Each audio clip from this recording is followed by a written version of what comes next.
Hey everyone, welcome back to the Anderson Bros channel. Today we are going to be installing a Harbor Freight winch onto my 2022 RZR Pro R. So yeah, stay tuned and we'll see how the installation process goes, and then we're going to do some testing.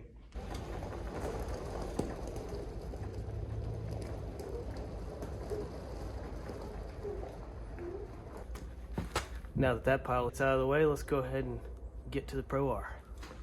Sorry, it is a little bit dirty. We were at Winoka for Thanksgiving, and I haven't had a chance to clean it off. Enjoy this cold start.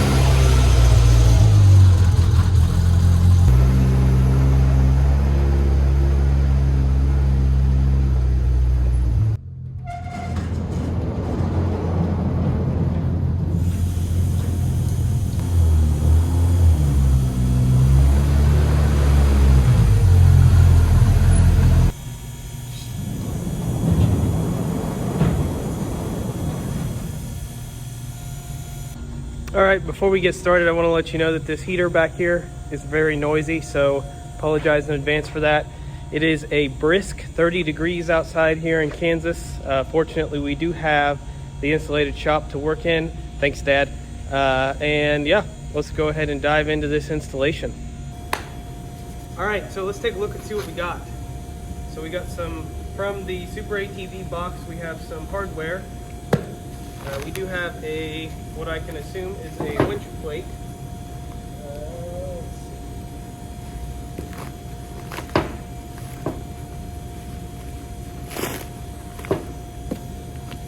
And the base plate, I assume, is what this is. So let's go ahead and get this open.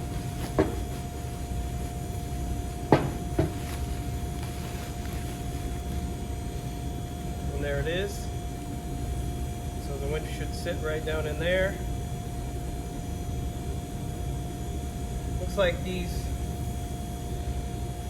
bolt holes come pre-Loctited or greased. I'm not sure what that is. Some kind of blue film on it. I don't know if you can see that or not, but it's right there, maybe.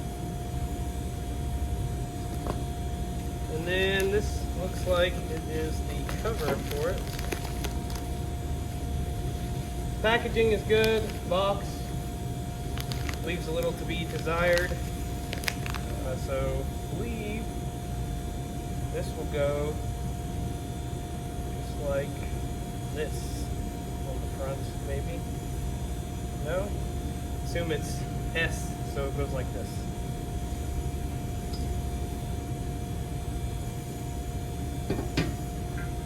Maybe, I don't know, there's no direction, so I guess hopefully we put it together right. Just set this stuff out of the way for now, and let's take a look at the winch. So again, this is a Harbor Freight 5,500 pound winch. It is the short drum version, and I believe it was on sale for $249. So let's see what we have inside the box. Alrighty, so we have the owner's manual, safety instructions.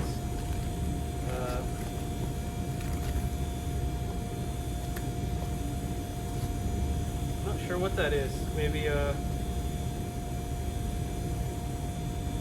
wraps around the winch cable while you're using it, or I don't know.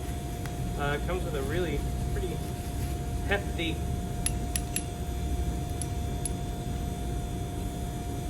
end clamp. I don't know what you would call that. Hardware, electrical. We do have the, again, I don't know the terminology, where the cable goes through for the spool. hardware, the wiring, the little strap for the end, some plastic silicone terminal connectors, covers, I'm guessing. Winch plate.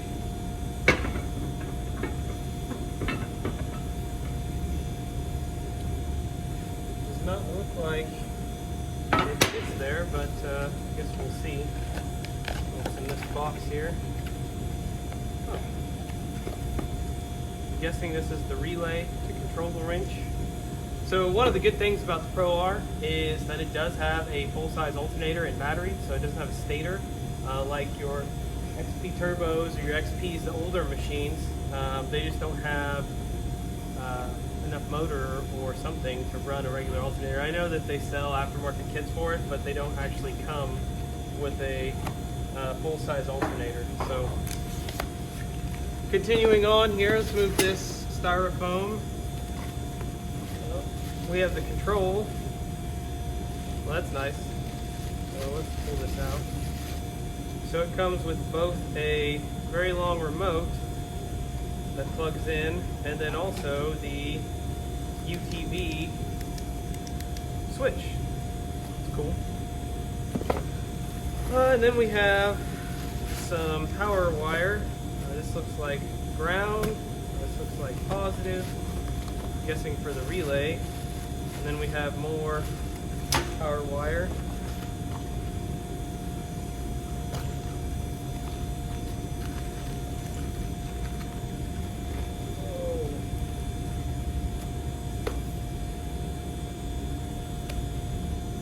Interesting. It does come with a master battery switch. The box is kind of dented, so there we go.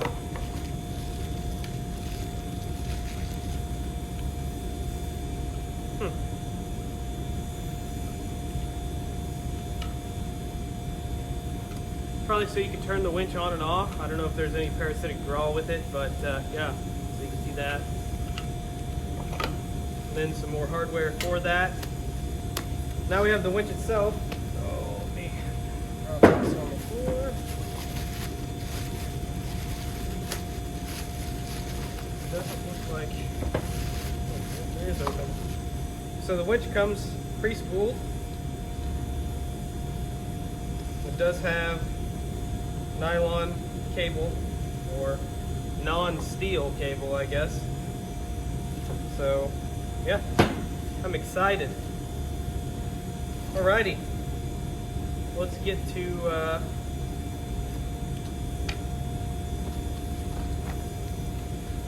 looking at the directions here. The Super ATV stuff did not come with instructions, so that is a plus. Maybe next time Super ATV, you should probably add some directions to it. Oh, and just to note, the winch, like I said, was on sale for $249. The Super ATV plates were, I believe, $125.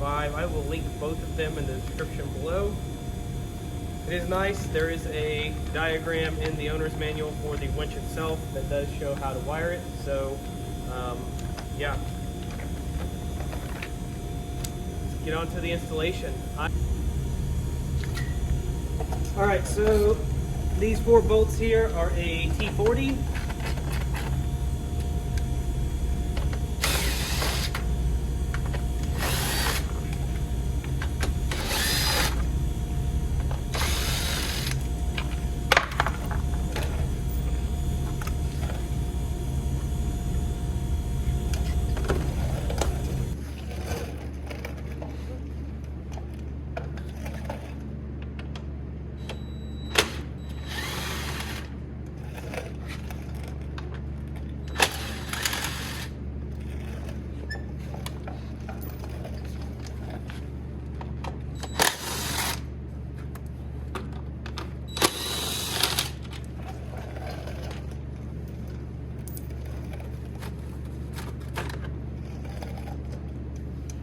See, lots of sand from Winoka.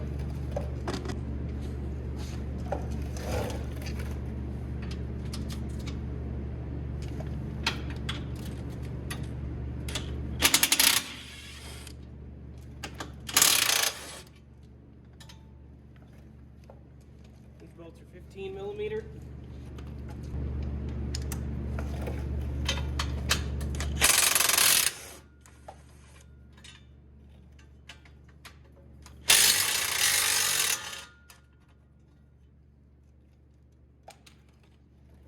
There are some clips here you have to take out.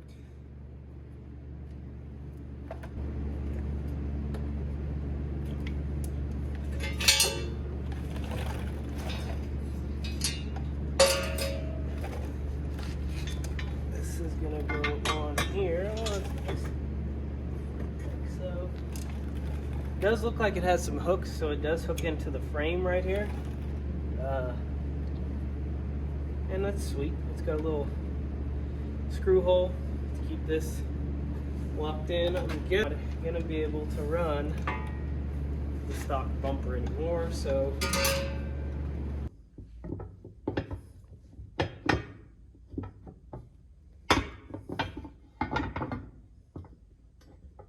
the bolt holes do somewhat line up there on one side, but they're definitely not long enough to go onto the other, so we're gonna have to drill. Actually, before I modify anything, let's mock this up to make sure the plastic's gonna fit back on there once we do drill.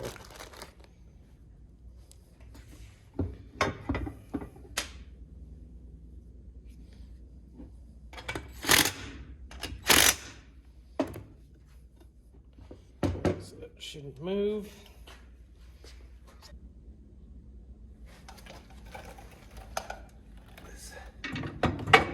Sucker up there like that. And let's see, this will go on here. Like this. Are hitting. Plastic is hitting there. You can see that. Right here, we're not able to go all the way back. So it's a good thing we checked that. Otherwise, we would not have been a happy camper. So let's pull this back off. All right, so I figured out where I want the winch, and I have drilled the two bottom holes or top holes, the bottom holes for the winch. So it looks like such. You can see that the two bottom holes have been drilled out. I have marked the two top holes, so I am about to center punch them and then drill them out with this drill. So yes, I'm gonna get that done real quick and I will be right back. Now that we have our holes drilled, just gonna set this back in here like such.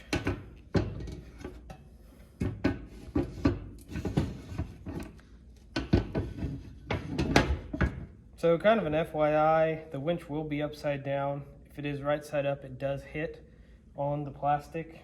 So you have to turn it upside down to ensure that that doesn't happen. All right, now that we have all of the bolts in, the holes have been drilled, everything is good to go. We are going to put some lock washers on here. I'm going to probably put a little bit bigger washers, and then I'm going to put a little bit of blue Loctite on here as well. I do not want these bolts coming out for any reason. So I have had instances in the past where these bolts did come out, so I am going to ensure that that does not happen.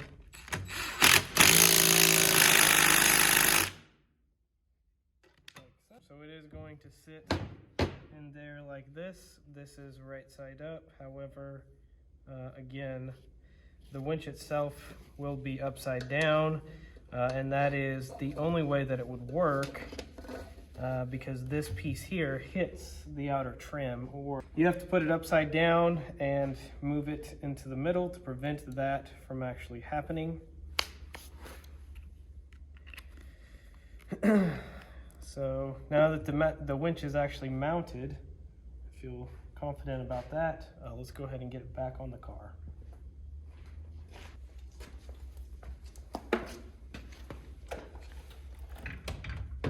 Again, so it does have these nice little tabs that make it hook into place, which make installing it much easier.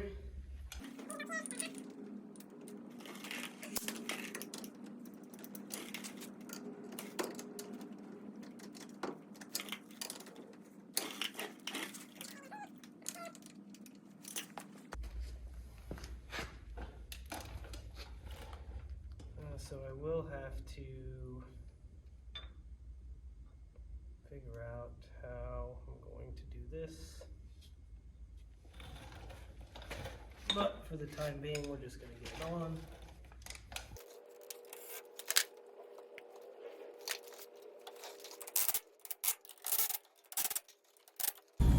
Okay, so I have the blue wire and the yellow wire on. The blue wire is coming up over the upper control arm. The yellow wire is going under it and around. I don't know if you can see that very well. Under it and around here.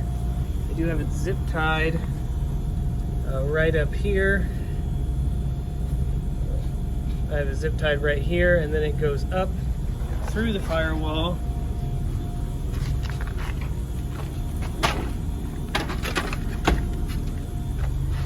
And the wires come out right above the throttle pedal. Alrighty, just some little progress here. You can see I've got the yellow and blue wire through here. You can see where I've got it coming through the firewall right here.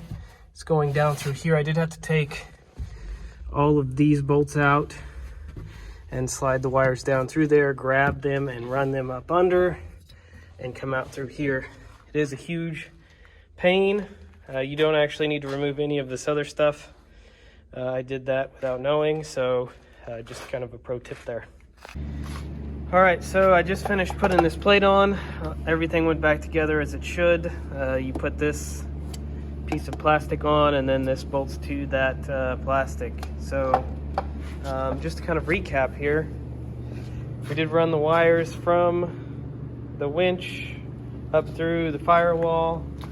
In the firewall, you can see they come behind the, I don't know what you want to call that, a center console. Run up under the center console and come out right there.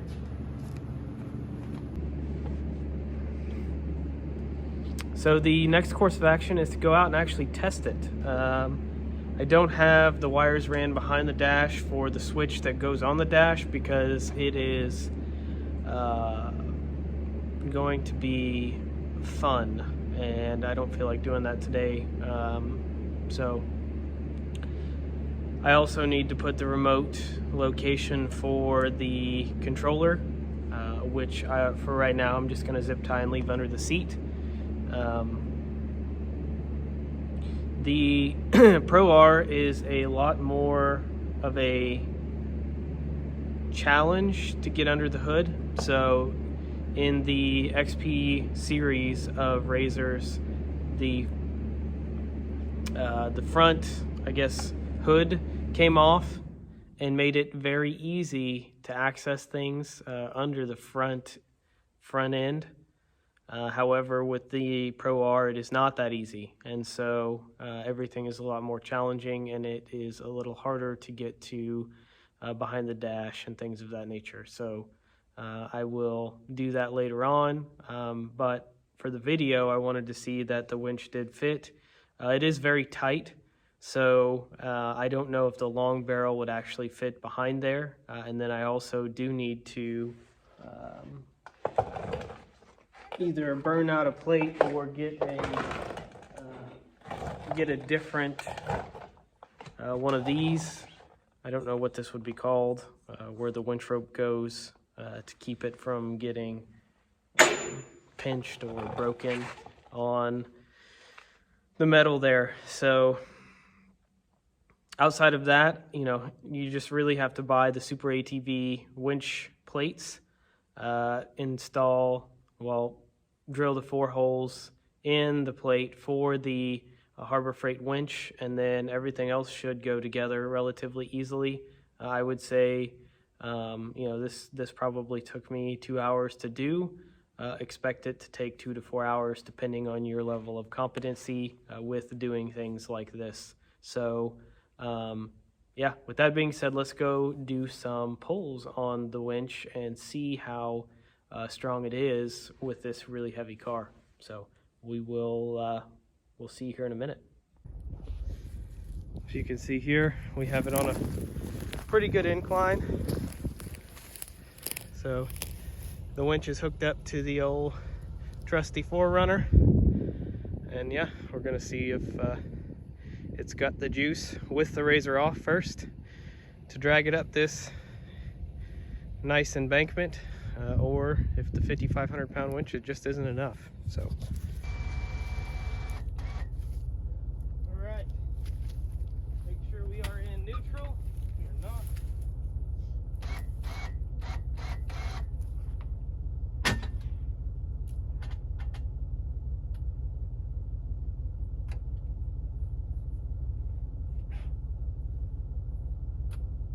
We are in neutral.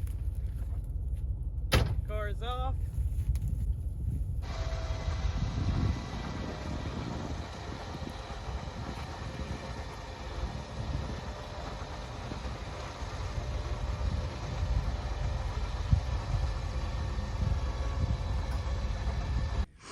So it does look like, you know, on regular battery, we don't have any problems. You can see how steep this is. It's pulling it up just fine.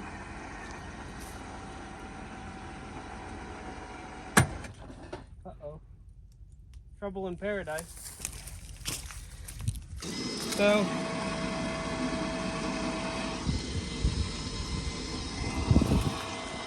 you have a slight situation here.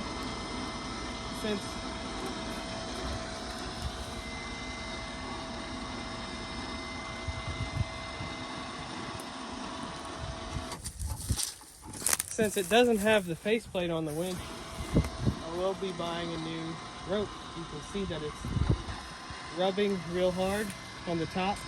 This one's already ruined, so if it does break, it's not going to go anywhere. Can't get up there. There we go.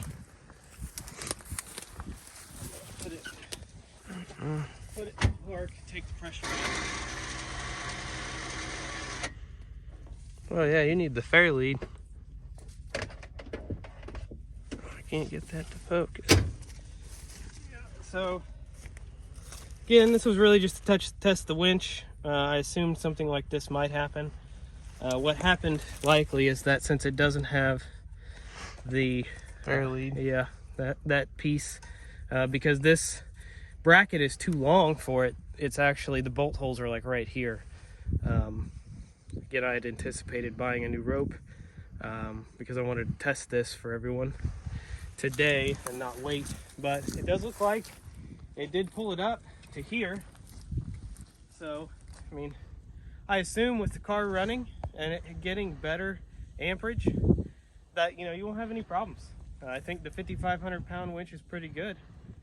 The car is supposed to weigh just under 2,000 pounds empty, so you know, it does have oil and fluids and fuel and the roof, and while all that stuff doesn't add a whole lot of weight, it's still going to be over the 2,000 pound mark, and the winch didn't seem to struggle at all. So yeah, we're back. You think it did good, or it didn't really even try to pull it down that much?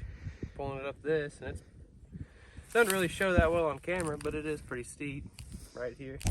So we did end up flopping this over on its side at Winoka for Thanksgiving when we took it down there.